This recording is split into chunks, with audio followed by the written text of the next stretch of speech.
Welcome to Shukla study point. आप सभी का स्वागत है आपके अपने YouTube channel Shukla study point में। मैं शिवम शुक्ला आप सभी दोस्तों का हार्दिक स्वागत करता हूं।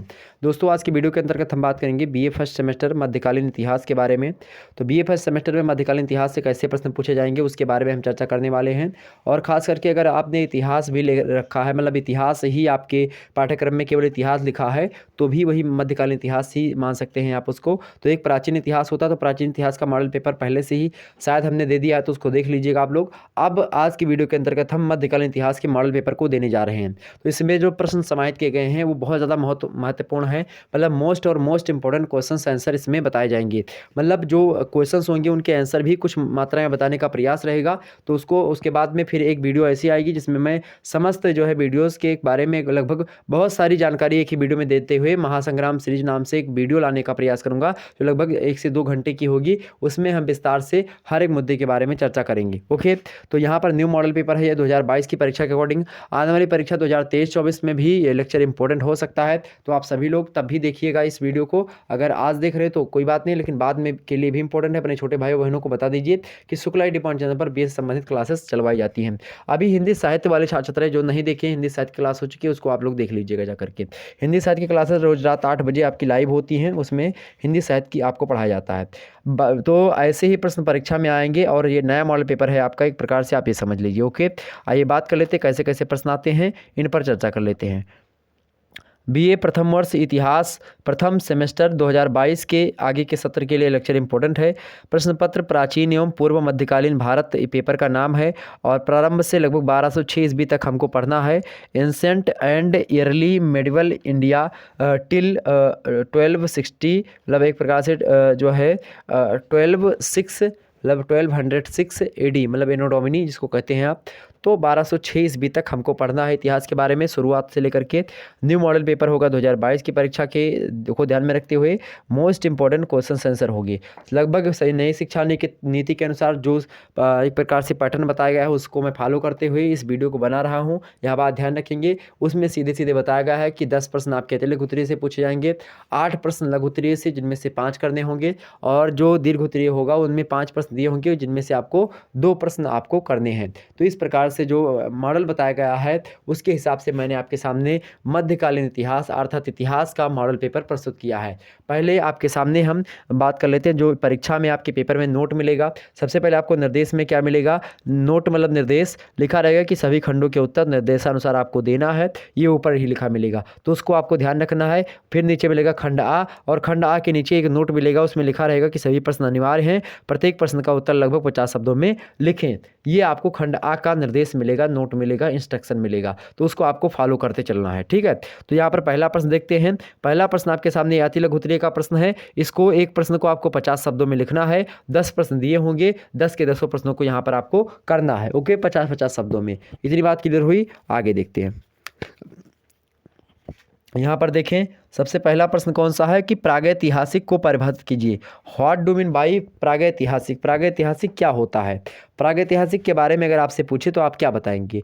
तो प्रागैतिहासिक को अंग्रेजी में क्या कहते हैं, प्री हिस्ट्री कहते हैं। क्या कहते हैं भाई, प्रागैतिहासिक को अंग्रेजी में प्री हिस्ट्री कहते हैं। प्रागैतिहासिक युग का अभिप्राय उस प्रारंभिक युग से है मेरे भाई, जब जीव तत्व के अस्तित्व में आकार क्रमशः पशु योनि और मानव योनि में पदार्पण किया तथा उसका मतलब इसका अंत लेखन कला के प्रथम परिचय के साथ स्वीकार किया। इससे परिलक्षित होता है कि प्रागैतिहासिक युग वह युग है जिससे संबंधित लिखित साक्ष्य पूर्णतः अनुपलब्ध रहे हैं। इस युग का मानव पूर्ण रूप से निरक्षर था। यह ऐतिहासिक काल से पहले की कथा का संकेत करता है। मतलब प्रागैतिहासिक मतलब होता है कि उस युग की बात मैं कर रहा हूँ जहाँ पर मानव जो है वह ना तो लिखना जानता था और ना ही पढ़ना जानता था, क्योंकि वहाँ पर लिखने पढ़ने का कोई साक्ष्य हमको उपलब्ध नहीं होता। तो ऐसे युग को हम प्रागैतिहासिक युग के नाम से जानते हैं। इतनी बातें आपकी क्लियर हो गई, बिल्कुल चिंता करने की कोई आवश्यकता नहीं है।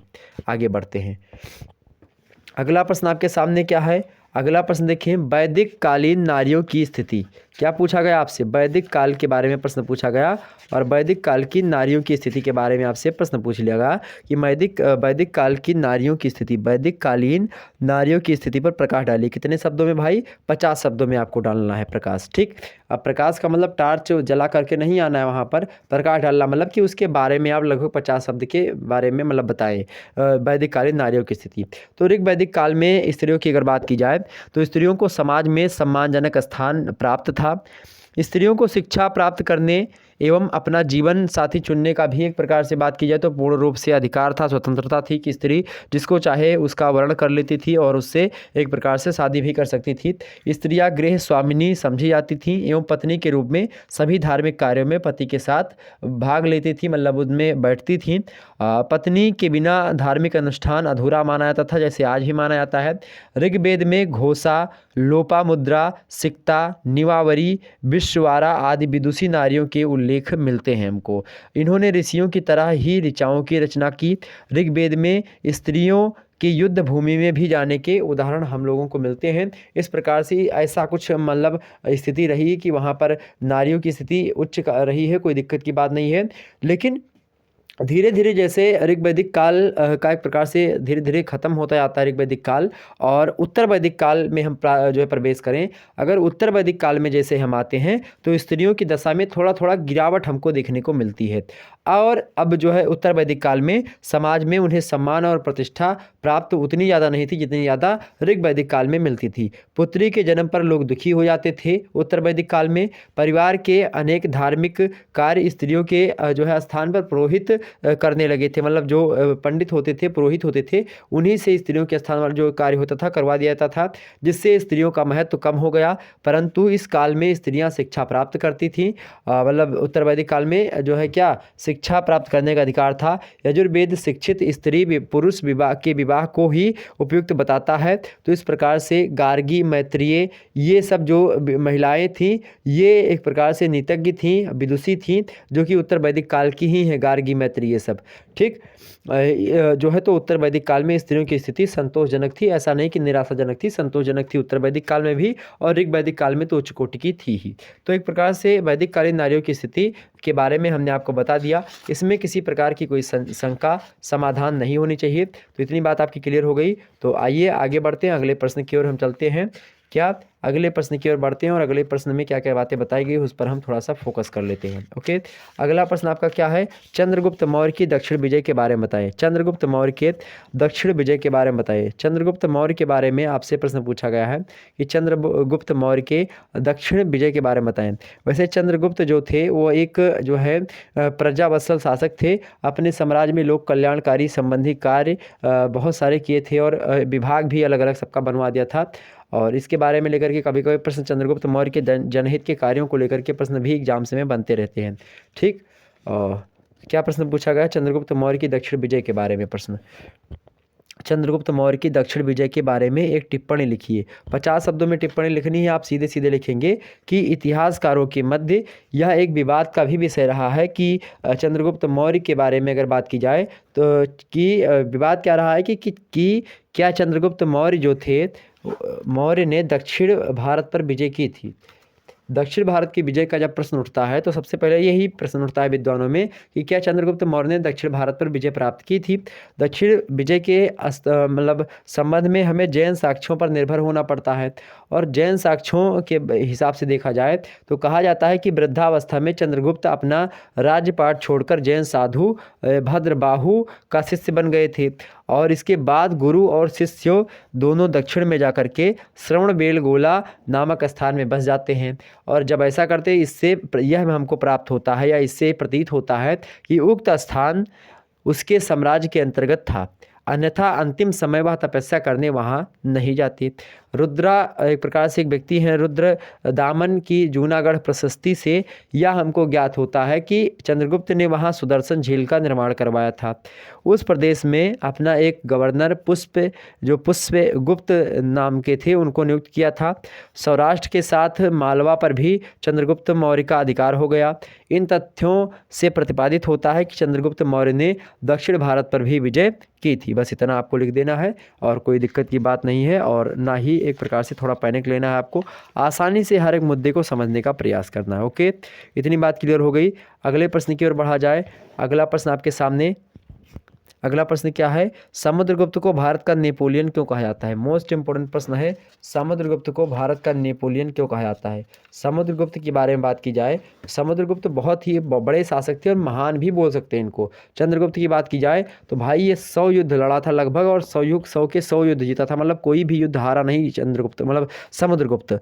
तो समुद्रगुप्त को भारत का नेपोलियन कहा जाता है। क्यों कहा जाता है, इसके कई कारण हैं, आइए देखते हैं। डॉक्टर जो है B.A. स्मिथ जो है उन्होंने समुद्रगुप्त को जो है भारत का नेपोलियन कहा है। किसने कहा है, तो B.A. स्मिथ ने ही भारत का नेपोलियन कहा है। किसको किसको, समुद्रगुप्त को। उन्होंने क्यों कहा है, पहला कारण ये सुनिए, जिस प्रकार नेपोलियन जो था एक महान योद्धा था और विजेता था, ठीक उसी प्रकार समुद्रगुप्त एक महान योद्धा और विजेता दोनों भी था। ठीक, दूसरा कारण ये था कि अपनी योग्यता के आधार पर नेपोलियन ने समस्त यूरोप को आतंकित कर दिया था, ठीक उसी प्रकार से समुद्रगुप्त ने भारत के नृपतियों को आतंकित कर दिया था। तीसरा कारण यह था कि अनेक राजाओं ने समुद्रगुप्त की अधीनता उसी प्रकार स्वीकार कर ली थी जैसे नेपोलियन की अधीनता स्पेन, हॉलैंड आदि ने स्वीकार कर ली थी। समुद्रगुप्त की एक प्रकार से बहुत बड़ा नक्शा हो जाता है भारत का, और जैसे नेपोलियन की भांति समुद्रगुप्त की अनेक विदेशी राजाओं जैसे कि शक, कुषाण, इन सब पर जो है अपना अधिकार कर लिया था। किसने, जो है समुद्रगुप्त ने। तो ये कई कारण है जो कि नेपोलियन से एक प्रकार से तुलना कर सकते हैं हम समुद्रगुप्त की, लेकिन नेपोलियन कुछ नहीं था समुद्रगुप्त के आगे, यह बात भी ध्यान रखेंगे। Doctor B.A. स्मिथ का कहना है कि समुद्रगुप्त ने नेपोलियन की भांति जीवन भर युद्ध किए और विशाल साम्राज्य स्थापित किया। यद्यपि नेपोलियन को वाटरलू के युद्ध में पराजित होना पड़ा और उसे अपने पतन का सामना करना पड़ा, परंतु समुद्रगुप्त जो थे उन्होंने कभी पराजय का मुंह नहीं देखा। मतलब जितने युद्ध लड़े उतना ये जीता ही, मतलब 100 से अधिक युद्धों का वर्णन है। जो समुद्रगुप्त हैं 100 युद्ध लड़े, 100 से अधिक युद्धों को लड़े और सभी युद्धों में इनको विजय का सामना करना पड़ा, मतलब विजय हुई इनको। ठीक है, समुद्रगुप्त की ग्रहण मोक्ष की नीति कभी कभी पूछी जाती है कि गृहीत प्रतिमुत्तस्य चाधर्म विजयी नृपः श्रिया महेंद्रनाथस्य जहारनातु मेदिनीम। कई बातें हैं इनको लेकर के, मतलब कि राजा रघु तो धर्म युद्ध करते थे, इसीलिए उन्हें महेंद्र पर्वत के राजा को बंदी तो बना लिया, पर दया कर उन्हें उन्मुक्त कर दिया। इस प्रकार प्रशस्ति ने राज्य ग्रहण मोक्ष अनुग्रह रघुवंश के गृहीत प्रतिमुक्तस्य में समीकृत किया है। रुद्र दमन ने भी इस नीति का प्रयोग किया था। ग्रहण मोक्ष की नीति का एक श्लोक था जो हमने आपके सामने बताया है। हालांकि इसके बारे में अगर विस्तार से चर्चा करें तो थोड़ा लंबा हो जाएगा, तो हम बताएंगे जब और भी और चीज़ें होंगी तो आपको सेपरेट वीडियो में सारी चीज़ें बता देंगे। अगला प्रश्न आपके सामने है, इलाहाबाद प्रयागराज, जो आज का प्रयागराज है, पहले इलाहाबाद था, उससे पहले भी प्रयागराज कहा जाता था इसको। तो इलाहाबाद प्रयागराज की प्रशस्ति के विषय में आप क्या जानते हैं, 50 शब्दों में बताइए। तो इलाहाबाद की प्रशस्ति जो थी गुप्त सम्राट समुद्रगुप्त के चरित्र और कृतियों का विवरण प्रस्तुत करती है। यह प्रशस्ति समुद्रगुप्त के युद्ध और संधि मैत्री हर्षेय द्वारा रचित प्रशस्ति काव्य है। भाषा और अलंकार की दृष्टि से यह लिपि अत्यंत सुंदर है। इस प्रशस्ति से समुद्रगुप्त के इतिहास स्वरूप निर्धारण में हमको जानकारी मिलती है और सहायता भी मिलती है। समुद्रगुप्त ने इस प्रशस्ति को अशोक के उस स्तंभ पर लिखवाया जो अपने मूल रूप से पहले इलाहाबाद के निकट कौशाम्बी में था और वहां से लाकर अकबर के द्वारा बनवाए गए इलाहाबाद के किले में अब भी गड़ा हुआ आप देख सकते हैं इसको। ठीक है, नियति की यह विचित्र लीला है कि जिस स्तंभ पर अशोक का मंगलमय शांतिप्रद अहिंसात्मक उपदेश लिखा था उसी पर समुद्रगुप्त का रक्त रंजित विजय गान लिखा गया था। ठीक, तो इलाहाबाद की प्रशस्ति यही है, इसके बारे में हमने आपको बता दिया। आगे समझते हैं अगला प्रश्न। अगला प्रश्न है आपके सामने, हर्ष और पुलकेशिन द्वितीय के मध्य हुए युद्धों का वर्णन कीजिए। हर्ष और पुलकेशिन द्वितीय के मध्य जो युद्ध हुए थे उनका वर्णन करने के लिए आपसे कह रहा है। पुलकेशिन द्वितीय और एक किसके बारे में कह रहा है, जो है किसके, हर्ष के बारे में। पुलकेशिन द्वितीय की भी कई सारे युद्ध हैं, जैसे कि हर्ष के मध्य पुलकेशिन द्वितीय की युद्ध देखेंगे तो जिस समय दक्षिणापथ में पुलकेशिन द्वितीय सर्वाधिक शक्तिशाली हो गया था उसी समय उत्तर भारत में हर्षवर्धन जो थे वह सार्वभौम सम्राट बनने के लिए प्रयत्नशील रहते थे। इन महत्वाकांक्षी सम्राटों को साम्राज्यवादी नीति के परिणाम स्वरूप दोनों में संघर्ष अनिवार्य हो गया। लगातार क्या हुआ, इस युद्ध को चालुक्य अभिलेखों में बहुत अधिक महत्व दिया गया है और यह पुलकेशिन द्वितीय की महानतम सामरिक उपलब्धि मानी गई। एहोल प्रशस्ति के अनुसार इस संघर्ष में हर्ष की सेना के बहुत से हाथी मारे गए थे और इस विभत्स दृश्य से भयभीत होने के कारण हर्ष अर्थात प्रसन्नता जो था वो विलगित हो गया था। तो एक प्रकार से आप समझ सकते हैं कि जो पुलकेशिन द्वितीय था कितना वीर था, जिसने हर्ष के बारे में बता दिया, हर्ष को भी हरा दिया। हालांकि और भी चीज़ें अगर देखा जाए तो हर्ष का प्रबल प्रतिद्वंदी दक्षिण भारत में एक ही व्यक्ति था, वो था पुलकेशिन द्वितीय। ठीक, और उसी के अनुसार तमाम सारी चीज़ें हुई। अब इसके सभी के बारे में जब युद्धों के बारे में हम चर्चा करेंगे तो विस्तार से आपको बता ही देंगे सारी बातें। आगे देखते हैं अगले प्रश्न की ओर। अगला प्रश्न है सामंतवाद के बारे में। क्या प्रश्न है भैया? प्रश्न आपसे है सामंतवाद के बारे में है कि सामंतवाद के पतन के सामाजिक कारण, सामंतवाद के पतन के सामाजिक कारण बताइए। फटाफट से बताने का प्रयास करें कि सामाजिक जो एक प्रकार से पतन था उसका एक प्रकार से कैसे हुआ, किसका सामंतवाद का जो पतन था वह कैसे हुआ, उसके क्या कारण रहे होंगे सामंतवाद के पतन के।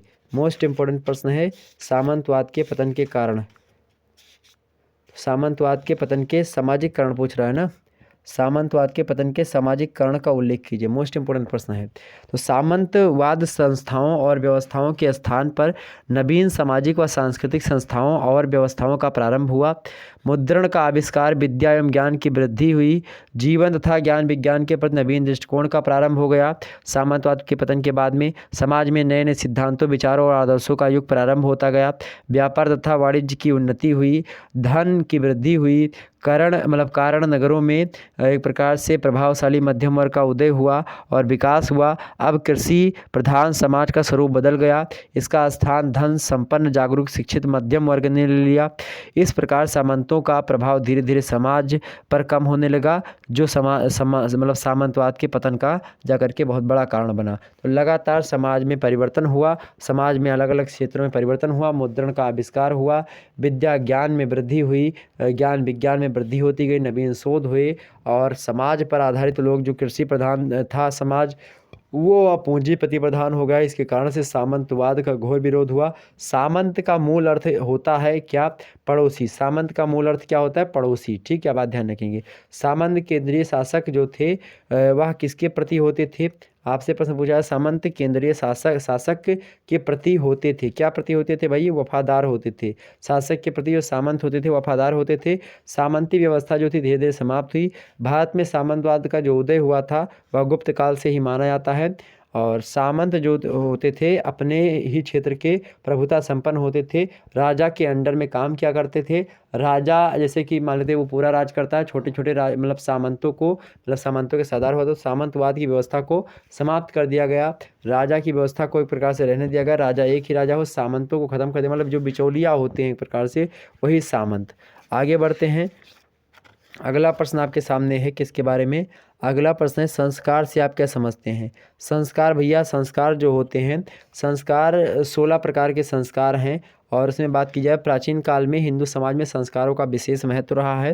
संस्कार व्यक्ति को संगठित और अनुशासित करने के विभिन्न उपाय भी माने जाते हैं, जिससे वह समाज में रहकर सुखमय जीवन व्यतीत कर सकें। उनसे व्यक्ति और समाज दोनों हित होता है। संस्कार धार्मिक एवं कर्मकांड कार्यों के रूप में मरण पर्यंत किए जाते हैं। संस्कार का अर्थ अगर बात की जाए, संस्कार शब्द जो है कुंज धातु से बना, जो कि संस्कृत का शब्द है, धा प्रत्यय के योग से निष्पन्न हुआ है, जिसका अर्थ होता है शुद्धता से लगाया गया जाता है। तो संस्कार माने क्या होता है? शुद्धता। अंग्रेजी का सैक्रामेंट शब्द जो है संस्कार के लिए प्रयुक्त होता है, जिसका अर्थ है धार्मिक विधान। साधारण रूप में इसका अर्थ होता है शुद्धि और स्वच्छता से लिया जाता है। मनुष्य का जीवन संस्कार से ही परिशुद्ध होता है। जैसे कि पहला वैदिक काल की बात की जाए तो जो है बात की जाए संस्कारों की संख्या सभी विद्वानों ने लगभग 16 मानना स्वीकार किया है। पहला है गर्भाधान, दूसरा है पुंसवन, तीसरा है सीमांतोनयन, चौथा है जातक्रम, पांचवा है नामकरण, छठवां निष्क्रमण, सातवां अन्नप्राशन, आठवां चूड़ाकरण, नौवां है कर्णभेद, 10वां है विद्यारंभ, 11वां है उपनयन और 12वां है वेदारंभ, 13वां है केशांत और 14वां है समावर्तन, 15वां विवाह संस्कार और 16वां है अंत्येष्टि। अर्थात अंत्येष्टि माने होता है, एक प्रकार से बात कीजिए लास्ट में अंत्येष्टि संस्कार जो है, इस पर प्रकाश डालने के लिए भी बता दूंगा अंत्येष्टि संस्कार क्या होता है। तो अंत्येष्टि संस्कार के बारे में बता दूंगा। जो आप 13वीं संस्कार वगैरह होता है, अंत्येष्टि संस्कार वही लगभग, ठीक। तो संस्कार हो गया आपका। महमूद गजनबी के आक्रमणों पर भारत का क्या, मतलब भारत पर क्या प्रभाव पड़ा। तो महमूद गजनबी के आक्रमणों का भारत पर क्या प्रभाव पड़ा, आपसे प्रश्न पूछ रहा है। तो महमूद गजनबी पर एक प्रकार से भारत पर आक्रमण कई एक प्रकार से हुआ, जैसे कि सीमांत प्रदेशों पर आक्रमण हुआ, पेशावर पर आक्रमण किया, भेरा तथा भटिंडा पर आक्रमण किया, मुल्तान पर प्रथम आक्रमण किया इसने, सेवक माल या सुखपाल पर भी आक्रमण किया, राजा आनंदपाल पर आक्रमण किया, नगरकोट की एक प्रकार से विजय की इसने किसने, महमूद गजनबी ने, ठीक। तो कई प्रकार, तालावाड़ी का युद्ध किया इसने, मुल्तान पर द्वितीय आक्रमण किया, थानेश्वर पर आक्रमण किया, लाहौर पर आक्रमण किया, कन्नौज तथा मथुरा पर आक्रमण किया, बहुत बार इसने आक्रमण किया, ग्वालियर और केम कलिंजर पर आक्रमण किया, पंजाब पर आक्रमण किया, सोमनाथ पर आक्रमण किया, और यही इसका लास्ट था। सोमनाथ पर सर्वाधिक महत्वपूर्ण आक्रमण 1025 से 26 में सोमनाथ मंदिर पर इसका आक्रमण हुआ था। और यह मंदिर जो है गुजरात के समुद्र तट पर स्थित है और भगवान शंकर का मंदिर है। यह मंदिर सभी मंदिरों में सिरमौर माना जाता था। इतिहासकार फरिश्ता जो थे उन्होंने लिखा कि सोमनाथ राजा था, जबकि दूसरी मूर्तियां पहरेदार तथा सेविकाएं थी। सूर्य और चंद्रमा ग्रहण के अवसर पर मंदिर में 100,000 स्त्री एक साथ मंदिर में एकत्र हो जाते थे। दूर दूर के भागों से उपहार आते थे। हिंदुस्तान के शहजादे ने लगभग 1000 गांव इसे अनुदान में दे दिया था। मतलब सोमनाथ मंदिर बहुत बड़ा था। आपसे प्रश्न पूछा गया है कि जो है महमूद गजनबी जो एक प्रकार से उसके आक्रमणों का भारत पर क्या प्रभाव पड़ा। सबसे पहले प्रभाव जो है राजनीतिक प्रभाव अगर हम देखें तो महमूद गजनबी ने भारत पर 17 आक्रमण किए, जिनका अगर बात की जाए राजनीतिक दृष्टि से, तो राजनीतिक दृष्टि से भारत पर व्यापक प्रभाव पड़ता है। उसने पंजाब के अधिकांश भाग को गजनी राज्य में मिला लिया था और महमूद भारत का शासक कहलाने लगा। महमूद पहला शासक था जिसने भारत में तुर्की साम्राज्य की नींव डाली, क्योंकि उसने दिल्ली में भावी सल्तनत की स्थापना का मार्ग प्रशस्त किया। ये राजनीतिक प्रभाव। दूसरा आर्थिक प्रभाव पड़ा बहुत ज़्यादा। आर्थिक दृष्टि से महमूद के आक्रमणों का व्यापक प्रभाव पड़ा। उसने देश की अतुल संपत्ति लूट करके गजनी भिजवा दी और यही काम उसका यही रहता था। मतलब ये लुटेरा एक प्रकार से था, शासक को नहीं बोल सकते इसको हम महमूद गजनबी को। ये क्या था, केवल लूटने खाने के चक्कर में आया था। तो ये जो है संपत्ति भारत से लूट करके गजनी भेजा करता था। गजनी का कोष इसने ही भर दिया था लगभग, बहुत ज़्यादा। इतना ही नहीं, उसने सैकड़ों समुद्र एक प्रकार से समृद्धशाली नगर जो है क्या कर दिए थे, धन संपदा लूट करके वीरान कर दिए थे। अनेक स्मारक लूटा, मंदिर लूटा, मूर्तियां ले गया। जो कला के आश्चर्यजनक आदर्श थे उसको सब जो है धूल में मिला दिया। बहुत सी हिंदू चित्रकारी भी नष्ट कर दी और सोना चांदी जो है सब गजनी पहुंचा दिया। तो आर्थिक प्रभाव बहुत ज़्यादा पड़ा। सांस्कृतिक प्रभाव यह पड़ा कि सांस्कृतिक दृष्टि से महमूद के आक्रमणों का व्यापक प्रभाव नहीं पड़ा। क्यों नहीं पड़ा ज़्यादा प्रभाव? इसका कारण ये था कि वह धन लूट कर गजनी चला जाता था और उसने भारत में जो कुछ भी किया वह तो उसके उद्देश्य का एक अंग मात्र था। उसका उद्देश्य तुर्क पर्शियन साम्राज्य की स्थापना करना था और भारतीय आक्रमण उसके उद्देश्य पूर्ति के साधन थे। वह केवल पैसा इकट्ठा करना चाहता था भारत से, बाकी और प्रचार प्रसार करना चाहता था, लेकिन भारत में उतना ज़्यादा ना कर सका। ठीक, ये चीज़ें है। अगला आपका उत्तर है अंत्येष्टि संस्कार पर प्रकाश डालिए। अंत्येष्टि क्या होता है भैया? अंत्येष्टि माने होता है एक प्रकार से जो 13वीं संस्कार का लगभग वही होता है, वही होता है अंत्येष्टि। एक प्रकार से यह मनुष्य का अंतिम संस्कार होता है अंत्येष्टि संस्कार।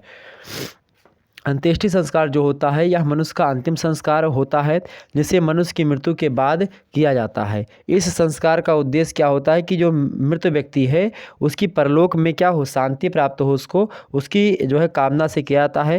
विभिन्न वर्णों में यह संस्कार विभिन्न रूप से संपादित किया जाता है। मत्स्य पुराण में अंत्येष्टि के 3 प्रकार बताए गए हैं। पहला क्या, शव को जलाना, दूसरा क्या, शव को गाड़ना, तीसरा क्या, शव को फेंकना। अंतिम संस्कार करने से पूर्व शव को स्नान करवाया जाता है। स्नान करवाने के बाद में बांस की अर्थी पर कफन ओढ़ा करके शमशान ले जाया जाता है। वहाँ शव को चिता पर रख करके जो है आग दी जाती है, अग्नि अर्पित की जाती है और उसके बाद में सभी लोग नदी में स्नान करके जितने भी लोग जाते हैं वह लौट आते हैं। यह एक प्रकार से शव को जलाने वाली क्रिया है जो कि मत्स्य पुराण में बताया गया। अंत्येष्टि संस्कार के 3 जो है प्रकार बताए हैं। शव को जलाना, तो शव को जलाना ही एक प्रकार से मुख्यतया अंत्येष्टि संस्कार माना जाता है हिंदू धर्म ग्रंथों के अनुसार। ठीक, आगे देखते हैं। तो यहाँ पर ये चीज़ें हो गई जो कि आपके जो है छोटे छोटे प्रश्न थे या तो लघु उत्तरीय टाइप के, इसको हमने आपको पहले से बता दिए। अब जो प्रश्न आपके सामने आ रहे हैं, इन प्रश्नों की अगर मैं बात करूँ तो ये प्रश्न जो होंगे, इनको मैं प्रश्नों को दिखा दूंगा आपको। ये मोस्ट इंपॉर्टेंट प्रश्न है, इनको आप लोग पढ़ लीजिएगा, ठीक है। अगर आपकी जो है यहाँ पर मिल जाते हैं या फिर गूगल कर लीजिएगा उसके बारे में, तो गूगल पर आपको जानकारी मिल जाएगी, और हो सकेगा तो मैं इससे संबंधित वीडियो आपको और देने का प्रयास करूँगा, ठीक। खंडवा में हम प्रवेश करते हैं। खंडवा में केवल आपको 5 प्रश्न करने हैं। प्रत्येक प्रश्न का उत्तर आपको कितने शब्दों में लिखना है? 200 शब्दों में आपको लिख देना है। पहला प्रश्न है यहाँ पर, सबसे पहला, वैदिक कालीन शिक्षा में गुरु के प्रति शिष्य के क्या कर्तव्य थे? मोस्ट इंपोर्टेंट प्रश्न है, इसको आप लोग पढ़ लीजिएगा। अगला प्रश्न है, सिंधु घाटी सभ्यता पर संक्षिप्त निबंध लिखिए। यह भी प्रश्न इंपॉर्टेंट है, पूछा जा सकता है एग्जाम्स में, तो इसको भी पढ़ लीजिएगा। तो ये सारे के सारे प्रश्न इंपॉर्टेंट है। अगर इसको आपने कर लिया तो लगभग 60% आपका नंबर आ सकता है, मतलब उसके ऊपर भी आप जा सकते हैं। तो यही प्रश्न पूछे जाएंगे एग्जाम से, मैं मतलब लगभग मेरे हिसाब से, जो जहाँ तक तजुर्बा मेरा कहता है, लगभग यही प्रश्न पूछे जाएंगे, क्योंकि हमने बहुत ज़्यादा टटोला और प्रीवियस ईयर क्वेश्चन पेपर देखे, उनमें कैसे प्रश्न बन रहे हैं, किस चैप्टर से ज़्यादा प्रश्न कैसे कैसे कहाँ से बन रहे हैं, इन सभी को टटोलने के बाद में मॉडल पेपर तैयार किया जाता है। अगला प्रश्न है, नंद वंश के पतन के 4 कारण बताइए। मोस्ट इंपोर्टेंट है, लघु उत्तरीय टाइप का ऐसा प्रश्न पूछा जाता है। अगला है, अशोक ने कलिंग पर आक्रमण क्यों किया था? मोस्ट इंपोर्टेंट है। चंद्रगुप्त मौर्य के जनहित, मतलब एक प्रकार से जनहित के कार्यों पर प्रकाश डालिए। ये भी मोस्ट इंपोर्टेंट प्रश्न है। अगला प्रश्न है, गुप्त लिच्छवी संबंध का मूल्यांकन कीजिए। Most important. अगला प्रश्न है, समुद्रगुप्त की ग्रहण मोक्ष नीति से आप क्या समझते हैं? जो हमने बीच में श्लोक एक बताया था, वही ग्रहण मोक्ष नीति है, इसके बारे में आप क्या समझते हैं? मोस्ट इंपोर्टेंट प्रश्न है। और लास्ट प्रश्न आपका लघु उत्तरीय का है, त्रिकोणात्मक संघर्ष का प्रमुख कारण क्या था? इसको बताएं। ये इतने प्रश्न जो थे वो लघु उत्तरीय के थे, मोस्ट इंपोर्टेंट थे। इनमें से केवल आपको कितने छांटने हैं? इनमें से आपको केवल 5 प्रश्न छांट करके करने थे, ठीक। आपको 3 प्रश्न नहीं करना है इसमें से। ये नई शिक्षा नीति के तहत जो है लघु उत्तरीय टाइप का प्रश्न जो है इस प्रकार से आते हैं, तो ये आप देख लीजिए, ऐसे प्रश्न आपके लघु उत्तरीय टाइप के पूछे जाएंगे। आगे देखिए, दीर्घ उत्तरीय टाइप के प्रश्न कैसे बनते हैं। खंडगा से आपके दीर्घ उत्तरीय प्रश्न पूछे जाएंगे, अर्थात विस्तृत उत्तरीय जिसको आप कहते हो। तो इनमें आपको 5 प्रश्न दिए जाते हैं। इन पाँचों में से केवल और केवल आपको 2 प्रश्न करने होंगे, और प्रत्येक प्रश्न का उत्तर आपको 500 शब्दों में लिखना है। कितने शब्दों में? 500 शब्दों में आपको प्रत्येक प्रश्न का उत्तर लिखना होगा। पहला प्रश्न आपका सामने है, मोहम्मद गौरी के भारत पर आक्रमणों का वर्णन कीजिए। तो मोहम्मद गौरी के भारत पर कई आक्रमण थे, हमने आपको शुरुआत में ही तमाम सारे आक्रमण के बारे में बताया है। तुरंत जो है कितने आक्रमण इसने किए थे, मोहम्मद गौरी ने बहुत ज़्यादा आक्रमण किया था। उन सारे के सारे आक्रमणों को आपके सामने मैंने पहले ही गिना दिया, इतने आक्रमण जो है उसने किए थे। मोहम्मद गौरी के बारे में पूछ रहा है ना, मोहम्मद गौरी का नहीं बताया था, मोहम्मद गजनवी का आपको बताया होगा। मोहम्मद गौरी का भारत पर कई आक्रमण, जैसे पहला तो मुल्तान पर ही आक्रमण हो जाता है। मोहम्मद गौरी ने भारत पर पहला आक्रमण कब किया था? 1175 ईस्वी में मुल्तान पर ही किया था।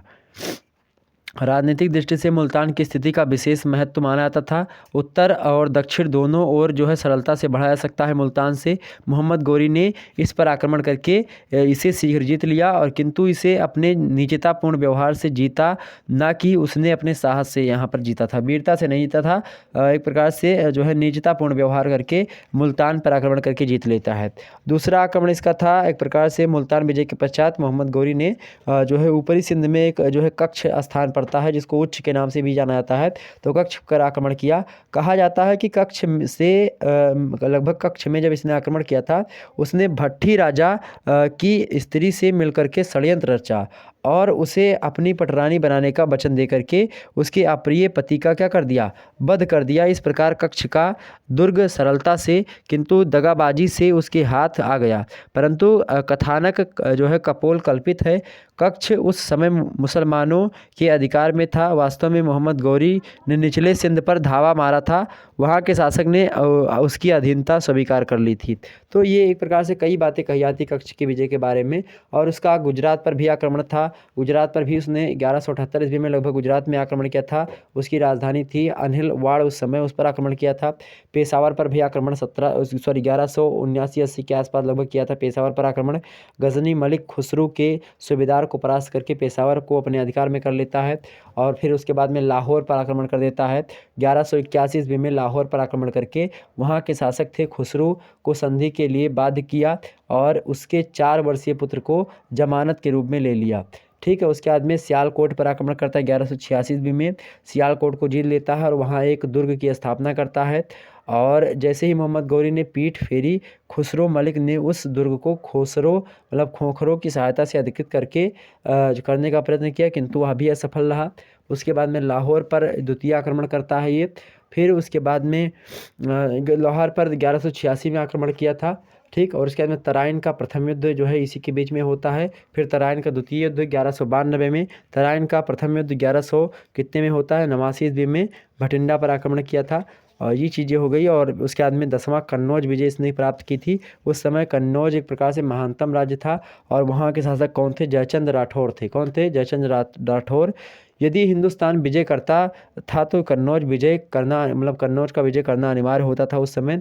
1194 ईस्वी में मोहम्मद गौरी राठौर नरेश था जयचंद, उस पर आक्रमण किया। जयचंद ने शत्रु का जो है डटकर सामना किया और लड़ते लड़ते वीरगति को प्राप्त हुआ।